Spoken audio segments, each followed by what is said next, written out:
আজকে মূলত আমরা ঢাকা সোনারগাঁও হোটেলে আমাদের স্পেসিফিক কিছু টিম মেম্বার সেলিব্রিটির সাথে দেখা করেছিল। তার ভিতরে অন্যতম হচ্ছেন পরিমণি এবং আমাদের একজন ইনফ্লুয়েন্সার, তিনি হচ্ছেন বারিশা হক এবং রিকো কোরিওগ্রাফার এবং ফ্যাশন ডিরেক্টর সুমন ভাইয়া।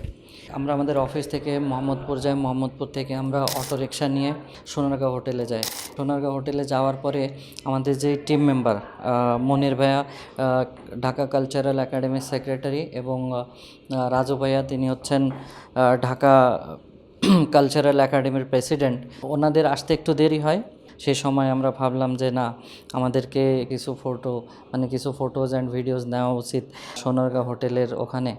তো আমরা দারোয়ানকে রিকোয়েস্ট করলাম, যে ওয়াচম্যান ছিলেন, যে আমরা একটু ভিতরে আসতে পারি। তো উনি অ্যালাউ করলেন এবং যেখানে লবির সামনে এন্ট্রি গেটের কাছেই যেই একটা তাদের ব্র্যান্ডিং ছিল সোনারগাঁও হোটেলের।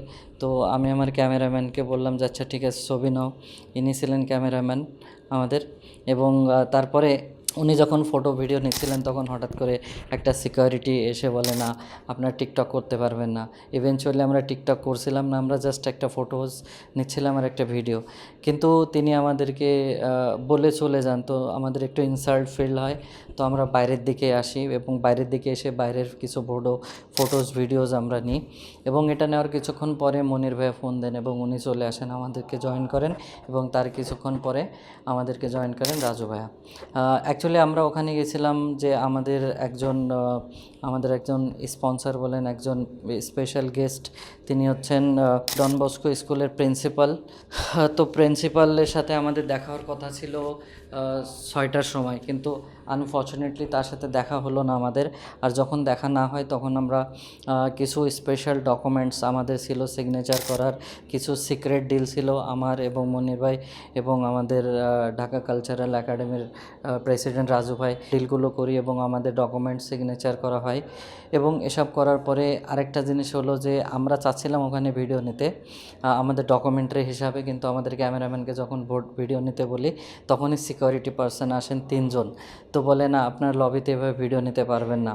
তো আমরা একটু ইনসাল্ট ফিল করি। আর ওর ভিতরে একটা সিকিউরিটি পার্সন ছিল, তিনি বারবার আমাদের ক্যামেরাম্যানকে এবং আমাকে দেখছেন, বলছেন আমরা তো বলছিলাম যে নিতে পারবেন না ভিডিও। কিন্তু রাজু ভাই এবং আমাদের সেক্রেটারি যিনি মনির ভাই, উনি কিন্তু জানতেন না যে আমাদেরকে আগেই উনি এটা মানা করছেন, কিন্তু সেটা বাইরে ছিল। ইভেন আমরা টিকটক করছিলাম না, ওনার মনে হচ্ছে যে আমরা টিকটকার বা টিকটক করি।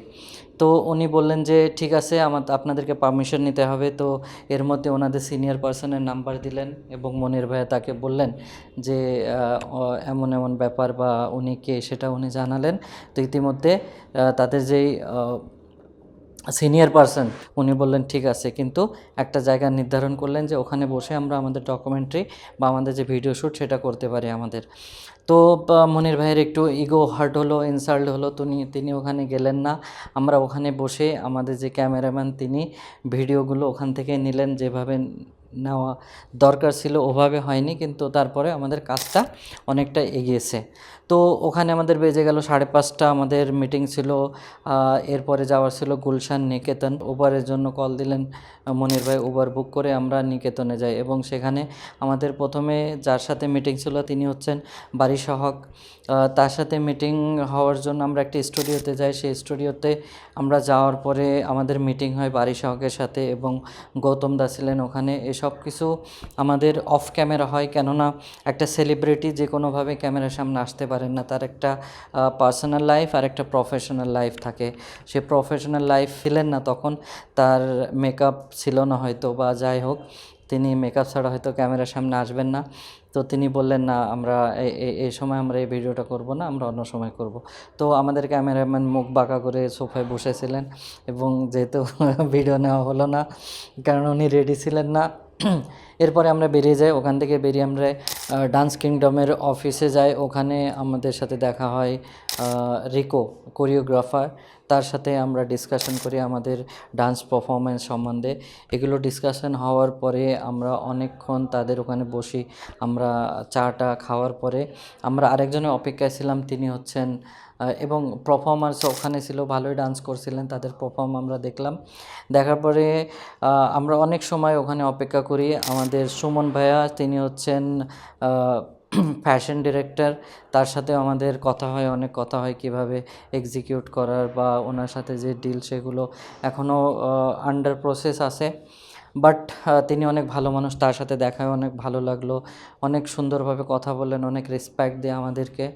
এবং এরপরে আমরা ওখান থেকে আবার উবার নিয়ে চলে আসি সোনারগাঁও হোটেলে, যেহেতু আমাদের যার সাথে মেন মিটিং ছিল যে ডন বস্কো স্কুলের প্রিন্সিপাল। তো আমরা ওখানে আবার সোনারগাঁও হোটেলে যাই। সোনারগাঁও হোটেলে যাওয়ার পরে ওখানে আমি এবং মনির ভাইয়া দুজন ওয়াক অ্যারাউন্ড, আমরা সোনারগাঁও হোটেলে অনেক জায়গায় দাঁড়ায় দাঁড়ায় আমরা ডিসকাশন করি আমাদের প্ল্যান সুপার সাকসেস অ্যাওয়ার্ড 2026-এর সম্বন্ধে। এবং আমরা অনেক এরিয়ায় আমরা ঘুরি এবং আমাদের ক্যামেরাম্যান আমাদের পিছনে পিছনে এবং সামনে সামনে অনেক ভিডিও ফটোজ নেন লুকায় লুকায়। এবং আমরা সোনারগাঁও হোটেলের অ্যাপ্রক্স গ্রাউন্ড ফ্লোরের অনেক জায়গা ঘুরি। এরপরে আমরা যাই মেন অডিটোরিয়ামের কাছে। অডিটোরিয়ামের ভিতরে একটা প্রোগ্রাম চলছিল অতিথি.com-এর, এবং সেখানে আমি এবং অ্যাকচুয়ালি অতিথি.com-এর যে ম্যানেজমেন্ট ডাইরেক্টর, তার সাথে আমাদের কথা হয় এবং তিনি অনেক বিনয়ী, এবং তিনি ইনভাইট করছিলেন ডিনারের জন্য সোনারগাঁও হোটেলে, কিন্তু আমাদের ডিনার করা হলো না, অনেক রাত হয়ে যাচ্ছিল। তো ফাইনালি অডিটোরিয়ামের ভিতরে এন্টার করি আমি এবং মনির ভাই, এবং এন্টার করার পরে অনেক একটা পজিটিভ ভাইব পেলাম। অনেক মানুষ সিটে অনেক বসে আছে, এবং স্টেজে একজন মানুষ সুন্দরভাবে বক্তৃতা দিচ্ছিলেন, মানে অ্যাকচুয়ালি এটা পিচিং বলে, মানে মোটিভেট করা তাদের সার্ভিসের জন্য। সেম এভাবে যেমন আমার এলইডি তো অনেক ছোট এখানে, তার এলইডি অনেক বড় ছিল, এবং সামনে অডিয়েন্স, আমার তো 12টা অডিয়েন্স, 14-15-20টা অডিয়েন্স আসে, কিন্তু তার ওখানে অডিয়েন্স অনেক বেশি ছিলেন। এবং আমরা পিছনে দাঁড়ায় ওটা একটু উপভোগ করার চেষ্টা করলাম। আমার আবার স্বপ্ন আসলো এর মাঝে যে কবে এমন হবে যে আমি ওইখানে বক্তৃতা দিচ্ছি এবং এসব মানুষ সামনে বসে থাকবেন, আমাকে শুনবেন। ইউজুয়ালি আমরা একটু করি ছোট প্রসারে, তারা অনেক বড় প্রসারে করে। তাদের যেই আমাদের এরকম মাইক্রোফোন দিয়ে আমরা এগুলো করি এখানে আমাদের ছোট পরিসরে, কিন্তু তাদেরটা ছিল অনেক বড়। আই হোপ যে আমরা কোনো দিন হয়তো এরকম পর্যায়ে যাব ইনশাআল্লাহ। এরপরে মনির ভাইকে বললাম এই কথাগুলো, আমার মনের কথা। আর তারপরে ওখান থেকে বেরোনোর কিছুক্ষণ আগেই একজন হঠাৎ করে উঠে এই স্পিকার যা বলছিলেন তার নেগেটিভ, তার কথাগুলোকে পয়েন্ট আউট করে তিনি হাইলাইট হওয়ার চেষ্টা করছিলেন, এবং স্পিকার সেটা ক্লিয়ার করছিলেন। কিন্তু যখন 2 মিনিট হলো তখনই আমি বুঝতে পারলাম এটা হচ্ছে প্রোগ্রামের একটা ফরম্যাট, এটা হচ্ছে একটা just scripted part, what ever, যাই হোক। মানে আমার বুঝতে বাকি ছিল না, কেননা ইউজুয়ালি আমরা যখন স্ক্রিপ্ট লিখি তো আমরা বুঝি যে কোথায় কী জিনিস কীভাবে প্লেস করতে হবে, কিভাবে প্রোগ্রামটাকে হাইলাইট করতে হবে। তাদের ক্ষেত্রে সেটা বেস্ট করছিলেন, এবং প্রোগ্রাম ওয়াজ ওয়ান্ডারফুল। ওখান থেকে আমরা বেরিয়ে আসার পরে রাত 10টা বেজে যায়। রাত 10টা বাজার পরে আমাদের এনার্জি অনেক লো হয়। তারপরে আফসোস হলো যে ভিতরে খাবারের জন্য আমাদেরকে অফার করছিল সেই অতিথি.com-এর ম্যানেজমেন্ট ম্যানেজার, তো খাওয়ার প্রয়োজন ছিল।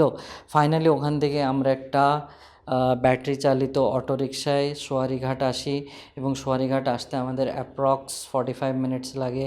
রাত 11টা বেজে যায়। তারপর ওখানে নেমে আর ক্ষুধা সহ্য হচ্ছিল না। ফাইনালি বাসে আসার 30 মিনিটস আগেই আমরা ব্রেকডাউন হয়ে যায়, এবং আমরা একটা হোটেলে গিয়ে আমি এবং আমার ক্যামেরাম্যান আমরা কিছু লাইট কিছু খাওয়ার পরে ওখান থেকে রিল্যাক্স হয়ে বেরিয়ে নৌকা পার করে আমরা আবার আমাদের অফিসে চলে আসি। অফিসে আসি না, বাসায় যাই, কারণ অফিস বন্ধ হয়ে যায় তখন। আমাদের অফিস 10টায় বন্ধ হয়, এবং আমরা অ্যাপ্রক্স 11:30 পর্যন্ত আমরা বাসায় পৌঁছাই। তো এভাবে আমাদের আজকের মিটিংটা হলো।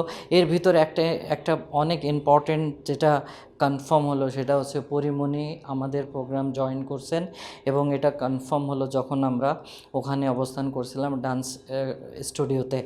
অনেক একটা পজিটিভ আমাদের জন্য ফিডব্যাক ছিল, এবং পজিটিভ একটা নিউজ ছিল, কেননা পরিমণিকে যে লেটারটা দেওয়া ছিল সেই লেটারটা আপনি দেখেছেন।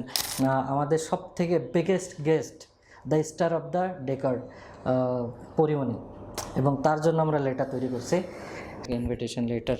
যাই হোক, পজিটিভ ছিল আজকের যে জার্নিটা, এবং পরবর্তীতে আমরা আরও সেলিব্রিটির সাথে, আরও আমাদের ম্যানেজমেন্ট টিম সবার সাথে আমরা কোলাবরেট করব, সবার সাথে আমরা দেখা করব এবং আপডেট করব যে সুপার সাকসেস অ্যাওয়ার্ড কোন পর্যায়ে কিভাবে এগুচ্ছে। So thank you so much, stay tune for next.